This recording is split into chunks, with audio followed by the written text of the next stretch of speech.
Good afternoon, entrepreneurial clinicians, and we have arrived to that time of the day and the week where Joe goes, "Whew, okay, I'm tired."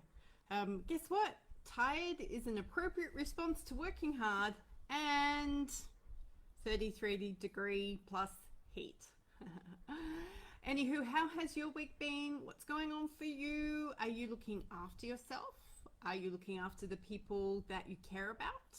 Are you making sure you're doing the things that you need to do to be able to serve your clients the way you want to be able to do them? Just thought I'd check in and ask. The lovely Carol has turned up. Carol, it's so lovely to see you. I was thinking about you this weekend and I didn't do that thing where I reached out to say hi, so I apologize for that. I've had the absolute pleasure of facilitating discussions in two communities today. And what has been incredible for me is that even though these communities do not overlap, a very similar theme came up. And I think it's an important one to talk about. How do we manage the impact of our home life when it's kind of knocking at the door of our work life?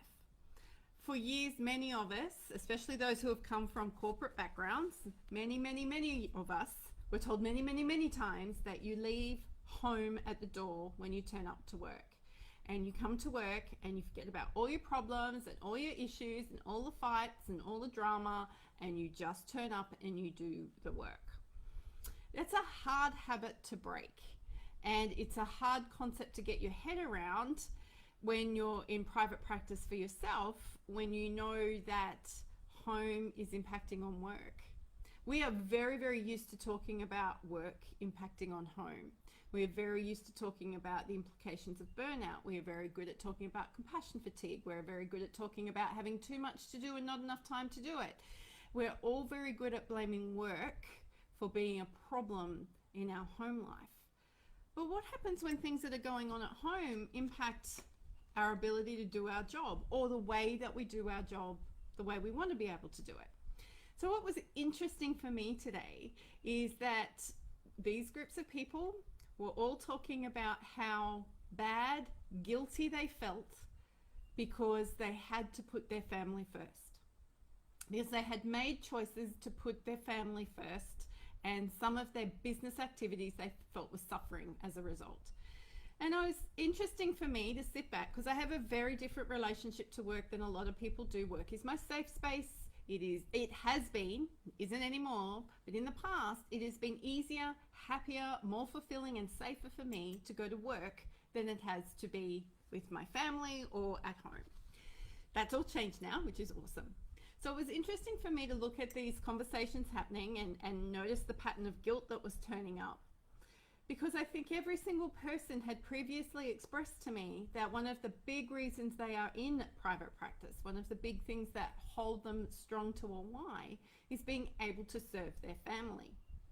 Yet there is this incredible tension we feel between serving our family, running our business, serving our business, running our family, vice versa.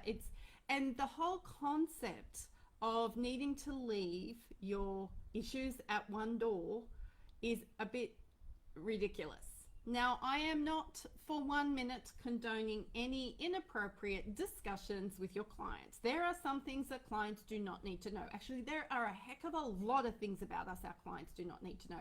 It's none of their business, is not conducive to helping them, and quite frankly, it turns all of our intervention sessions about them, about us and not about them, which is an ethical dilemma. Let me just say that out loud to you all. But I think we do need to recognize that there are some days and some moments and some seasons in our life where we've had an unexpected change, maybe a loss, maybe an addition, maybe there's a health challenge, maybe there's a behavioral problem, when people are not able to leave those problems at the door. So what do we do about that when we're at work? Well, number one, we need to recognize that this is going on. You need to be able to say, oh, wow, it's not my best day today. And look at the things that must be done and focus on the things that must be done. Because if we try and compound our sense of responsibility with extra layers of guilt, we are going to make ourselves sick. our mental health will be compromised, and our ability to serve our clients at all will be diminished. But it's also really important for us to notice that when this is happening with our staff members, because many of us want our team members to turn up and do the work and do it well and be present all the time, but they're going to have stuff going on as well. So how can we create work environments that integrate who you are as a whole person as opposed to work Joe and home Joe? Because I tried to live that dynamic for a really long time and many, many years. And I thought I was protecting my son when I was a single parent from the work Joe. I wasn't protecting anybody. In fact, I was using up a lot more energy. I was overcompensating, overfunctioning, and it really wasn't at all a good, nice environment for either of us. And I am so grateful for his graciousness. And he's gone, Mum, I don't even notice. It was all okay. You were doing the best you could at the time. That is pretty cool. So if you're feeling the pressure of guilt because you have things going on in your family and you feel like your business is suffering, can I ask you to reframe that statement about guilt and why you feel guilty about that?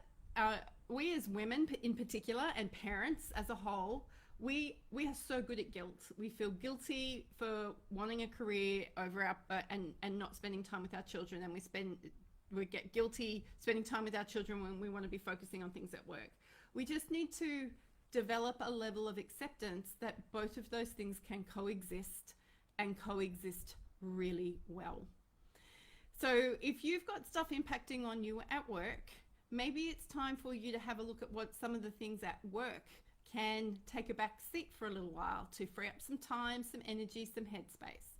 Now, I'm not necessarily saying see less clients or don't see clients at all, because many of us in private practice need the revenue. And that would create more problems if we weren't doing it. But maybe you've got projects you're working on, or like I was last year, pushing myself to write 2 blogs a week, plus do these lives every day, plus create social media content.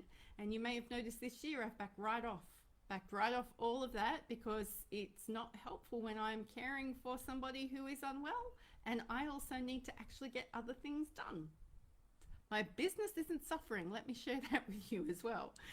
All right, I am very weary today. I have some awesome word finding difficulties going on, and I keep fading out. So I might say goodbye for now and go take care of myself.